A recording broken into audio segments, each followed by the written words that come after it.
Changes are a-coming to Ann Arbor. From the J Hill defense to the new look offense, we're going to delve deeper right here on this episode of Locked On Wolverines. You are Locked On Wolverines, your daily podcast on the Michigan Wolverines, part of the Locked On Podcast Network, your team every day.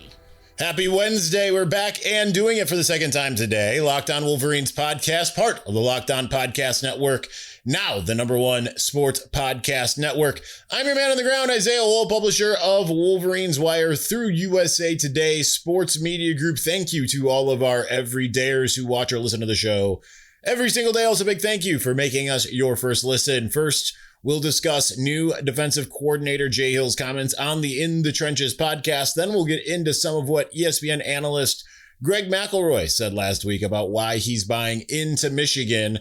Finally, staying on the ESPN train, they had a panel discuss some of the early topics in college football, and one analyst says, do not forget about Bryce Underwood.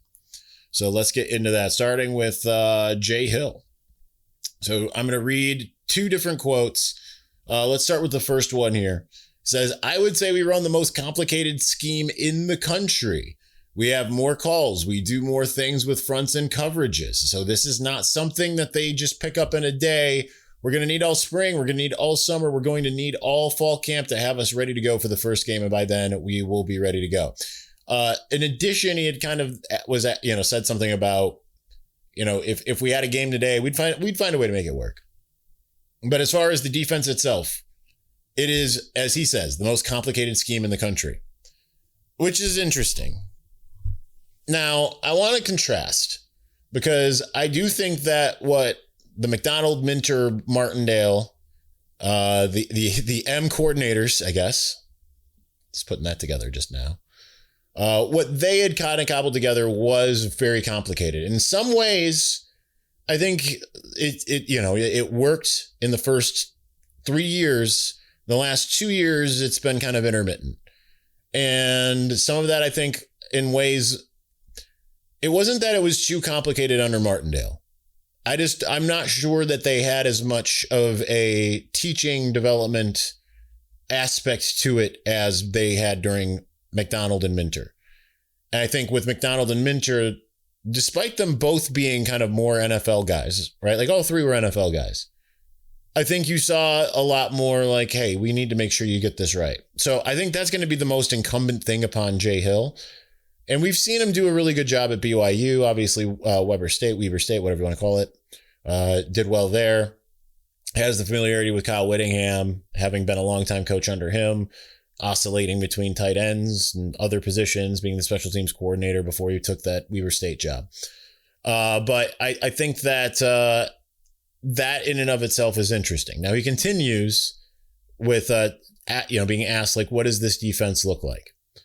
And here's what he says. Attacking. And that means so many different things. First and foremost, you've got to stop the run, but we want to stop the run by being in different spots that the offense doesn't know where we're at. I don't want O linemen teeing off on our D linemen. So we're going to play straight up sometimes. We're going to stunt. We're going to blitz. And we want to attack weaknesses of players. We want to attack weaknesses in scheme. But I don't want quarterbacks sitting in the pocket knowing where we're at. I don't want them run checking and getting their best runs always to where we are weak. I just don't believe in that. I think we need to make it hard on the offenses for what we're doing schematically and what we're doing with our personnel. I love that. Number one, we got to stop the run. Like, that's a perfect fit for Michigan, right? Like, what is Michigan trying to do? And I understand things have changed, especially in the Big Ten, with some pass-heavy teams. Now, Ohio State's kind of deviating from that lately. But, Oregon and, Maryland and some of these others aren't necessarily as run-heavy as Washington, as, some of the, what the old school Big Ten had been. For a while, it was basically a bunch of run-based offenses and then one pass-based offense, maybe two, like Ohio State and Maryland, right? Like, just kind of, Maryland still wanted to run the ball, but they weren't necessarily as good at it, I think the guards changed, USC as well. But I think that just the idea of we're not just going to be blitz heavy. We're going to do as much as we can to confuse the quarterback. And I think when you combine scheme and personnel, Because like I was talking to somebody who matters, and they were saying like about the roster and how they feel like this is maybe one of the best Michigan rosters that they've had in a long time, right? I'm paraphrasing, but like you consider that, you know, the national championship happened and everything, and they still feel like this roster is like up there. I think that does speak volumes. So if you can, and I understand that it's weak in certain spots defensively in particular, but I think that, and he accounts for this. I didn't put this quote in here, but he talked about like, yeah, you know, we're thin on experience at linebacker. Feels like they've got some really good defensive front guys in the front. Feels like they're really great on the back end. But I think that number one, you can make do with scheme, right? Like you can mask a lot of problems if you have a brilliant scheme and two, players who can run that scheme. That's kind of the importance that I had been bringing up. Maybe I'm saying it a little bit more clearer now. For them to bring in guys like Max Alford and AC Moa, right? Like is being able to have guys come in who know how to run that in which Jay Hill wants to run. I think that's really important, number one. But I think that's also why like Jonah Laia could be like, a really great addition to this team, right? Someone who knows like they don't need to, or maybe even I shouldn't say need to, they don't necessarily want to be like, all right, well, we've got Mason and Kenneth in the middle, so good luck. They can find other ways to attack. And the idea that it's not like we can sit back and try to welcome you in. And I'm not saying that that's what they did with Mason and Kenneth either. I'm just saying like more often than not, you could just rely on those guys. And, you know, Wink did move them around. But I think that it's a little bit of a different thing because like I think with how it was with those two, they were best when they didn't get moved around and just got to set the tone of the defense from where they generally were going to be. And I think that with what they've got now, I think it's a different deal. Now he did say, he's like, I think we've got two of the best D tackles in the country, and then said, and Trey Pierce. I'm like, okay, does that mean Etta and Laia and then Trey Pierce? I'm not sure. But those are the types of things that I think are going to be worked out, right? And I think that's where it's good to have new coaches sometimes because they can see things and do things that are a little bit different. And certainly, I think they've got a lot of pieces that can make it really difficult for teams. It's just, to me, the biggest thing is getting to a spot where these players know and can understand and run the things that they want to know, you know, they want them to know, understand, and run. And as he said, it's going to take until through fall camp before that defense is installed. That's a different deal. So that kind of gives us a little bit of some parameters as what we should expect in the spring game. And I talked about this on the mailbag earlier today. I do think this might be one of those years the offense is rarely the offense is ahead in the spring, but I think it might be one of those times. And I think you kind of want to see that now just because you want to see where, you know that the defense is going to have growing pains. So you want to see where the offense has grown with a lot of, but like even then they have to learn new things with Jason Beck too. So it's kind of hard to really say for sure. All right. We've got so much more to get to and so little time to do it. So we're going to get to Greg McElroy's comments from last week. We're going to do that here in just a moment. But before we do, hiring isn't just about finding someone willing to take the job. It's about finding the right person with the right background who can actually help your business move forward. And if you want candidates who match what you're looking for, Indeed Sponsored Jobs is the move. Because instead of hoping the right person stumbles across your post, Indeed helps you match with quality candidates by boosting your job listing to the people who fit your specific criteria, like skills, certifications, and location. If I were hiring, I wouldn't just want someone who can help. I'd want someone with real experience who can jump right in. That's what I like about Indeed. You can get specific and target exactly what you need. It saves time because you're spending less energy sorting through the mismatches. And with sponsored jobs, your posts get seen by candidates who are actually a fit. And here's the thing that says it all. In the minute that I've been talking to you, companies like yours made 27 hires on Indeed, according to Indeed data worldwide. And here's the, well, I already said that. So if you're hiring, spend less time searching and more time interviewing candidates who check all your boxes with Indeed Sponsored Jobs. Listeners of this show will get a $75 sponsored job credit to help your job, the premium, get your job the premium status it deserves at Indeed Jobs, Indeed Sponsored Jobs, however you want to say that. It's Indeed.com/podcast. Terms and conditions apply. Hiring, do it the right way with Indeed. All right, we're going to continue on here momentarily, but before we do, the Winter Games are officially here, and if you're anything like us, you're locking in for the events you only get to see on the biggest stage every 4 years. That's why following the Winter Games on FanDuel just makes sense. From medal counts to individual events to finding your angle on the sports you care about most, FanDuel gives you more ways to stay connected to the action. The drama of curling matches that start slow and somehow get intense fast. Speed skating races decided by inches. Hockey games that feel different right from the opening face-off. Even niche events become must-watch when you're fully locked into the competition. FanDuel keeps the entire Olympic experience engaging from start to finish. The Winter Games are on. There's no better way to follow them than with FanDuel. FanDuel, play your game.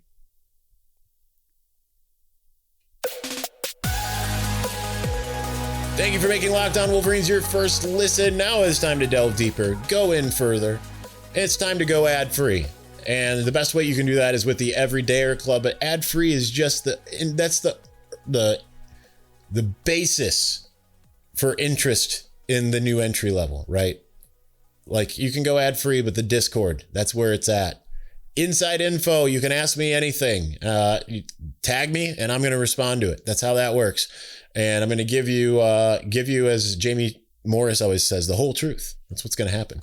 So you can get involved in that for just $5 a month or $50 a year. Check Locked On Wolverines at supercast.com or the show notes to learn more. All right, let's get to Greg McElroy, who I'm not going to read his whole thing. He had a whole 8-minute dissertation on Michigan.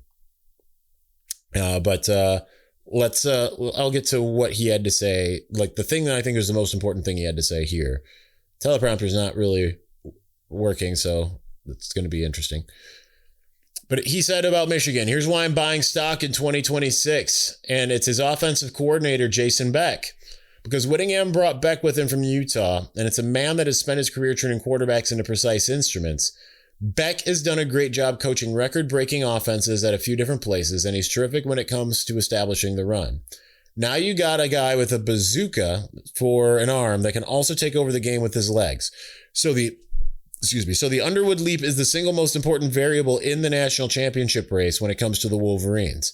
So if Beck can get Bryce Underwood to cut those interceptions in half and to improve his efficiency numbers by improving his completion percentage, then we're talking about a Michigan team that isn't just a playoff team. I mean, they're a legitimate nightmare. I mean, I think that's accurate. I think this is where it stands with Michigan. Kind of going off of where we started in the first segment to here. All the pieces are there for that defense to be really, really good. And listen, we are accustomed to seeing Michigan defense be top 10 units generally. If I was to look, and I'm going to, because I'm curious constantly about things. Total defense. Let's go back to Don Brown's first year. 2016, number 1 defense in the country. 2017, number 3 defense. 2018, number 2.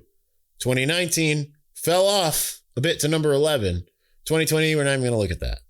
2021, Mike McDonald experience, number 20 in the country.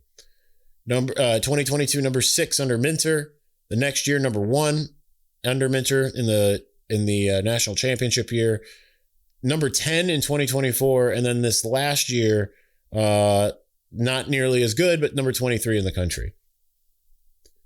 You don't need, I think if anything, 21 and even last year kind of prove. Now, they didn't have the offense this past year, because here's a big difference. This is why I demurred here. If I go to 2021 total offense, what would you think Michigan is? Would you think Michigan was like 70, 80, that type of thing, like they had been? No, they were 24th in the country with Cade McNamara, Hassan Haskins, Blake Corum, like Roman Wilson for half the year, Cornelius Johnson, right? Like they were 24th in the country with the 20th defense in the country. You do not need, if the offense can perform the way that McElroy is talking about here, you do not need to have a top 10 defense. And I think that with the personnel, you mix Jay Hill with the personnel, there is a decent shot that you are going to see a defense that's closer to the top 10 or in the top 10 than not. But you don't necessarily need to be that. Now, what he said to John Jansen reads closer, I think, to Minter than McDonald, because I think McDonald's was a little bit more bend, don't break than what we saw with Jesse Minter. And to me, that's kind of the at least the ethos that I think Jay Hill brings to the table. So now you've got that on that one side. So then let's say that Jason Beck is able to do what essentially you think he's going to be able to do. Let's look at 2024. He had New Mexico, the number 4 offense in the country with Devon Dampier. He leaves New Mexico and goes to Utah. And wouldn't you know it, Utah is also number 4 with Devon Dampier. And it's not like Devon Dampier was like, well, yeah, of course, that dude threw for 5,000 yards. No, his numbers looked like a manageable number that you could expect Bryce Underwood to get to. So you're already like in a pretty good spot, because when you think about it, it's like, okay, who did Utah or New Mexico have running the football to complement that pass game, to complement that quarterback run that's going to make that even better? Well, off the top of my head, I have no idea. Maybe I'm a simpleton like that, right? Like maybe a lot of you are listening and are like, well, duh, it was Jim Cavalcooney. I don't know where that name came from. But you know what I'm saying? It could just be like, yeah, Jim Cavalcooney. He's really, really, really good. Like, how did you not know that? I think obviously you would say, regardless of that, having Jordan Marshall, Savion Hyder, potentially Taylor Tatum, depending on how that season goes, Bryson Cusdahl, to go along with Bryce Underwood, Andrew Marsh, JJ Buchanan, Jamie French, Hogan Hansen, Zach Marshall, Deacon Tonielli, Travis Johnson, Jamar Browder, right? Like suddenly, like on paper, now there's guys there that don't have the experience, but there's guys that do.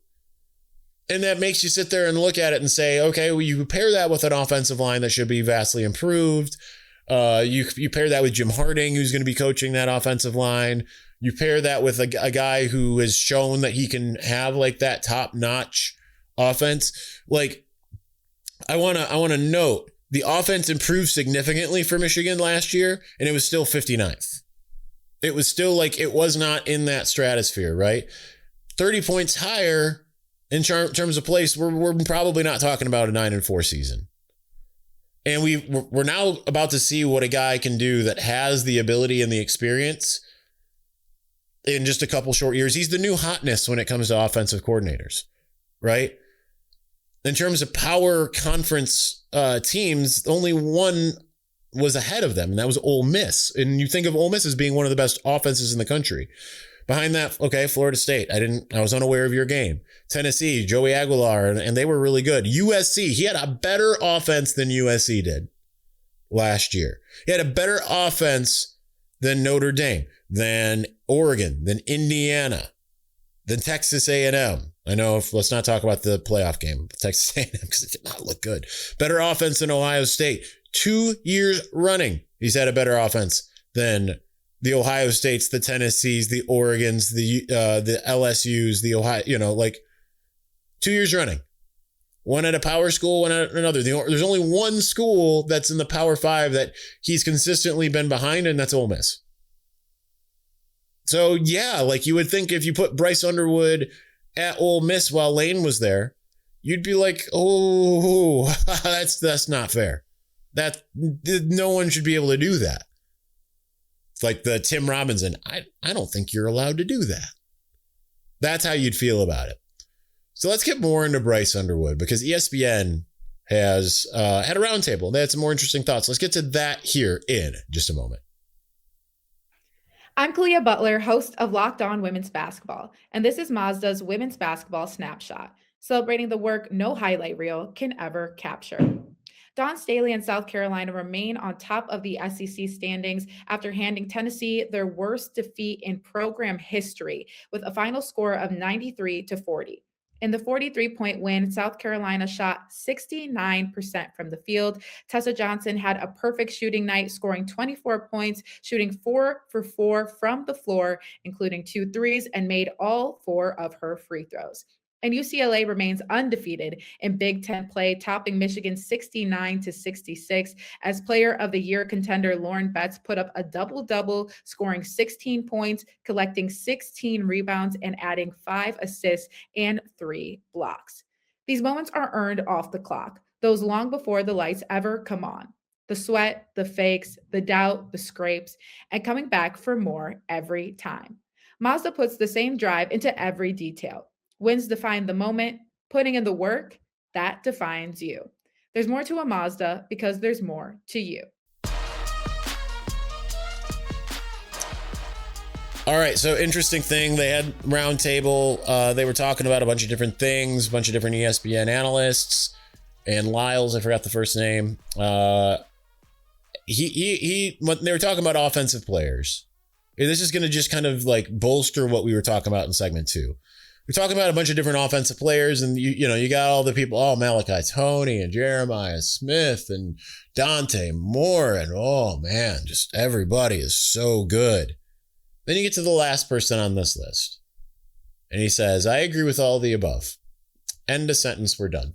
Nope, he continued after that. Said, but I'll add Michigan quarterback Bryce Underwood based on his potential. Because I think that people are forgetting because it didn't look incredible last year. And number one, it was Bryce Underwood's freshman year. And generally, this show excluded, you do not expect freshman quarterbacks to be incredible. Right? I did think he was going to look a heck of a lot more like Trevor Lawrence than not.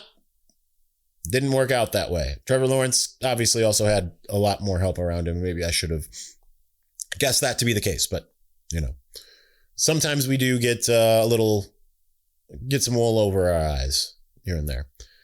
Lyles continues, says, I am excited to see what new offensive coordinator Jason Beck is going to be able to do with him after seeing the success Beck had with Devon Dampier at both New Mexico and Utah. If he's able to have similar success with the Wolverines, there's no question Underwood will be one of the more impactful players this season. What's one of the things that we say on this show relatively frequently? What's the most important thing? Breakfast. Nope, not breakfast. It's for all my Arrested Development listeners out there. It's one of the most important things here. Improvement from year 1 to year 2. You get better at football by playing football, and players tend to make the biggest jumps from year 1 to year 2. Was asked last show about his development. Now, that's hard to say. They're in winter conditioning. But you have to imagine, especially it looks like he's working with a new quarterbacks coach, on top of the fact that he's had a new offensive coordinator and a new quarterbacks coach and people who have been able to pinpoint, hey, we need to see him be better here, here, here, and here.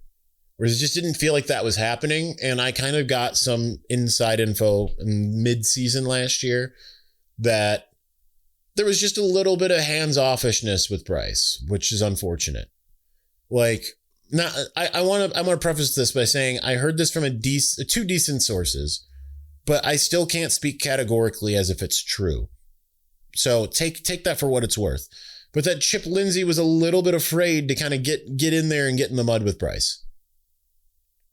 That's problematic, right? Like that because you need your offensive coordinator to be like, hey, we need to fix this, instead of being like, ooh, yeah, he makes more money than me.